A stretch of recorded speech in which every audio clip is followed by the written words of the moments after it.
So hi friends, నా పేరు Shekhar and మీరు చూస్తున్నారు Rajasekhar tech YouTube channel. Friends, ఈ వీడియోలో నేను మీకు వాటర్ బిల్, ఏపీలో ఎవరైతే ఉంటున్నారో వాళ్ళు వాటర్ బిల్ అంటే కొళాయి పన్నుని ఆన్లైన్లో ఎలా పే చేయొచ్చు, ఈ వీడియోలో అయితే మీకు క్లియర్గా ఎక్స్ప్లెయిన్ అయితే చేయబోతున్నాను.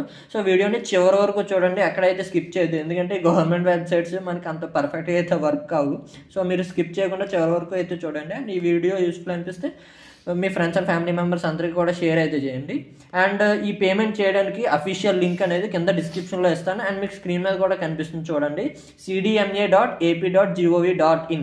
సో ఈ వెబ్సైట్కి వస్తే మీకు ఇక్కడ ఆన్లైన్ సర్వీసెస్లో ఇక్కడ వాటర్ ఛార్జెస్ అని అయితే ఉంటుంది. అక్కడ నో యువర్ డ్యూస్ అనే ఆప్షన్ మీద క్లిక్ చేస్తే మీకు ఈ పేజ్కి అయితే వస్తుంది. లేకపోతే మీరు డైరెక్ట్ డిస్క్రిప్షన్లో లింక్ అయితే ఇస్తా, లింక్ క్లిక్ చేయగానే మీరు ఈ పేజ్కి అయితే వచ్చేస్తారు. ఇక్కడ వాటర్ ఛార్జెస్ అని హైలైట్ అయి ఉంది కదా, ఇక్కడ మీరు డిస్ట్రిక్ట్ అయితే సెలెక్ట్ చేసుకోవాలి. ఇక్కడ మీరు డిస్ట్రిక్ట్ సెలెక్ట్ చేసుకోండి. అండ్ ఇక్కడ మున్సిపాలిటీ కూడా అయితే, అంటే మీరు డిస్ట్రిక్ట్ సెలెక్ట్ చేసుకున్న తర్వాత మీ ఏరియా అయితే సెలెక్ట్ చేసుకున్న తర్వాత ఇక్కడ పేమెంట్ టైప్లో వాటర్ ఛార్జెస్ డిఫాల్ట్గా అయితే ఉంటుంది. క్లిక్ చేసి ఇక్కడ సబ్మిట్ మీద అయితే క్లిక్ చేయండి. క్లిక్ చేయగానే ఇక్కడ మీకు 5 ఆప్షన్స్ అయితే అడుగుతుంది అనమాట. ఇందులో మీరు ఏది ఫిల్ చేసినా కూడా మీరు మీ డీటెయిల్స్ని అయితే ఫైండ్ అవుట్ చేసుకోవచ్చు. ఇక్కడ నేను అసెస్మెంట్ నెంబర్ అయితే ఇస్తాను.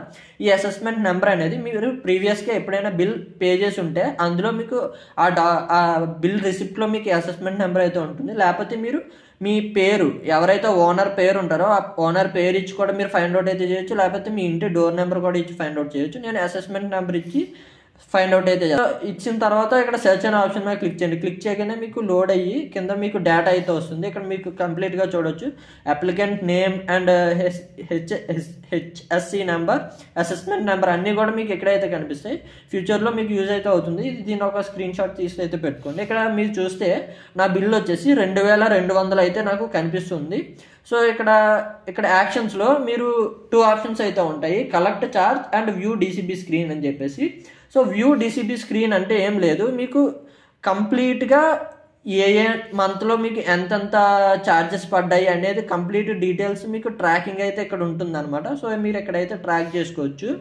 లేదు మీరు పే చేయాలనుకుంటే మీరు బ్యాక్ అయితే వచ్చేసేయండి. మళ్ళీ అసెస్మెంట్ నెంబర్ ఇచ్చి మళ్ళీ సెర్చ్ మీద అయితే క్లిక్ చేసి మీ డేటా వచ్చిన తర్వాత ఇక్కడ సెలెక్ట్ అనే యాక్షన్ ఆప్షన్లో కలెక్ట్ ఛార్జ్ అనే ఆప్షన్ అయితే ఉంటుంది. దాని మీద క్లిక్ చేయండి. క్లిక్ చేస్తే మీకు పేమెంట్ పేజ్కి అయితే తీసుకెళ్తుంది. ఇక్కడ నా కంప్లీట్ డీటెయిల్స్ అయితే వస్తాయి.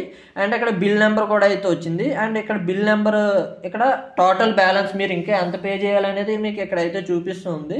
ఫర్ ఎగ్జాంపుల్కి ఇప్పుడు నేను ఇక్కడ మీరు ఎంత అమౌంట్ పే చేయాలనుకుంటున్నారో ఇక్కడైతే యాడ్ చేసుకోవచ్చు. ఫర్ ఎగ్జాంపుల్గా ఇప్పుడు నేను 500 పే చేస్తాను. సో బెటర్ నేను సజెస్ట్ చేసేది ఏంటంటే మీకు కూడా చిన్న చిన్న అమౌంట్స్లో పే చేసుకోండి. సో మీరు ఎప్పుడు తక్కువ అమౌంట్స్ పే చేసుకుంటూ ఉండండి. ఎందుకంటే ఈ సర్వర్స్ అనేవి సమ్ టైమ్స్ డౌన్ అవుతూ ఉంటాయి. కాబట్టి సర్వర్స్ సరిగ్గా పనిచేస్తున్నప్పుడే మీరు పేమెంట్ అయితే చేసుకోండి. తక్కువ చేసుకోండి, ఎన్నిసార్లు అయినా పేమెంట్ చేసుకోవచ్చు కాబట్టి నో ఇష్యూ. సో ఇక్కడ పేమెంట్ పే త్రూ, ఇక్కడ పేమెంట్ గేట్వే ఆప్షన్ అయితే సెలెక్ట్ చేసుకోండి. సెలెక్ట్ చేసుకున్న తర్వాత ఇక్కడ చెక్ బాక్స్ ఉంటుంది, దాని మీద క్లిక్ చేసి పే ఆన్లైన్ ఉంటుంది, దాని మీద క్లిక్ చేయండి. క్లిక్ చేయగానే నెక్స్ట్ పేజ్కి అయితే తీసుకెళ్తుంది ఇది.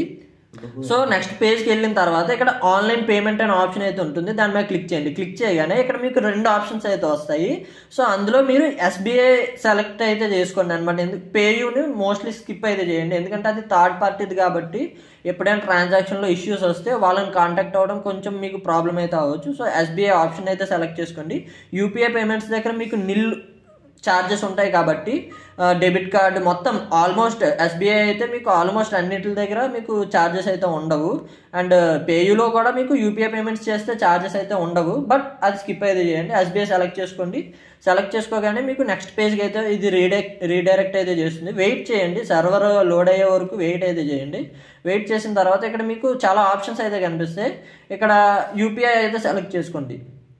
సెలెక్ట్ చేసుకున్న తర్వాత ఇక్కడ మొత్తం మీ డీటెయిల్స్ అయితే కనిపిస్తాయి. అండ్ ఇక్కడ కింద మీకు 2 ఆప్షన్స్ అయితే వస్తాయి అనమాట. So UPI ID and QR code అని మీకు 2 ఆప్షన్స్ అయితే వస్తాయి. సో మీరు యూపీఐ ఐడి సెలెక్ట్ చేసుకోండి. క్యూఆర్ కోడ్ అవాయిడ్ అయితే చేయండి, ఎందుకంటే క్యూఆర్ కోడ్ జనరేట్ ఇష్యూస్ ఏమైనా వస్తే మీకు మళ్ళీ ప్రాబ్లం వచ్చి. యూపీఐ ఐడి సెలెక్ట్ చేసుకుని ఇక్కడ మీ యూపీఐ ఐడి అయితే ఎంటర్ చేయండి. ఇక్కడ నేను నా యూపీఐ ఐడి అయితే ఎంటర్ చేస్తాను. ఎంటర్ చేసిన తర్వాత ఇక్కడ కన్ఫర్మ్ అనే ఆప్షన్ మీద అయితే క్లిక్ చేయండి.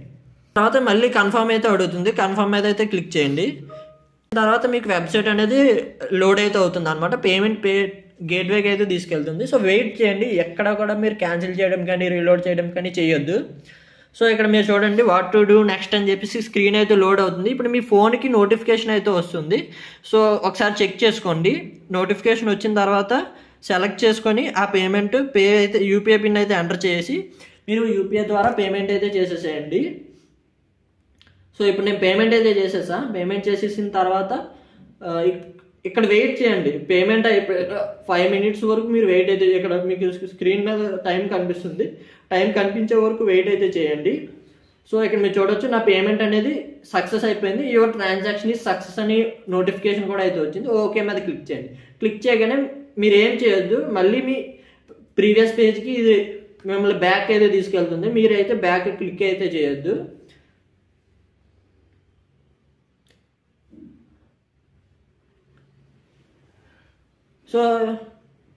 సో పేమెంట్ అయిపోయింది కాబట్టి ఇక్కడ మీకు నో ఇష్యూస్ అనమాట.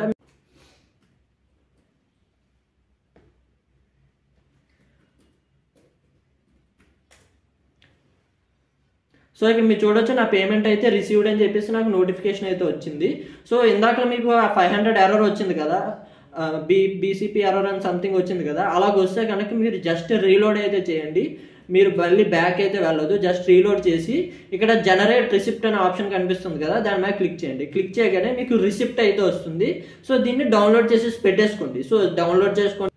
సో మళ్ళీ నా డేటా అనేది అప్డేట్ అయ్యిందో లేదో నేను మీకు ఏదో చూపిస్తాను అనమాట. ఇక్కడ online services, water charges, no use, no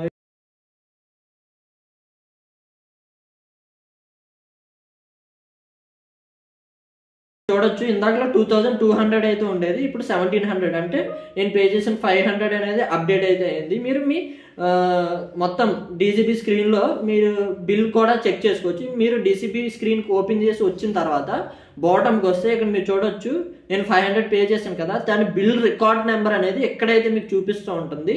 so సింపుల్గా మీరు దీన్ని మళ్ళీ ఎప్పుడైనా సరే ఫ్యూచర్లో ఓపెన్ చేసుకొని మీరైతే చెక్ చేసుకోవచ్చు అనమాట. ఇక్కడ మీరు చూసారు కదా, సో 400 + 100 అంటే టోటల్ 500 అయితే పే చేసినట్టు తీసుకుంది. మీరు ఫ్యూచర్లో ఎప్పుడైనా సరే మీరు రీడౌన్లోడ్ అయితే చేసుకోవచ్చు. ఇదే రిసిప్ట్. మీరు ఆన్లైన్లోనే వాటర్ సర్వీస్ ఛార్జెస్ అనేవి పే అయితే చేసుకోవచ్చు. సో ఇది కంప్లీట్గా ఈ వీడియో అయితే. వీడియో మీకు నచ్చింది అనుకున్నా, వీడియో మీకు నచ్చితే లైక్ చేయండి. అండ్ మీకు ఏమైనా డౌట్స్ ఉంటే సో కింద కామెంట్ సెక్షన్లో అయితే అడగండి, నేను మీకు రిప్లై అయితే ఇస్తాను. సో ఇది కంప్లీట్గా ఈ వీడియో అయితే. అండ్ వీడియో మీకు నచ్చింది అనుకున్నాను, వీడియో మీకు నచ్చితే లైక్ చేయండి, షేర్ చేయండి అండ్ సబ్స్క్రైబ్ చేసుకోండి. Thank you.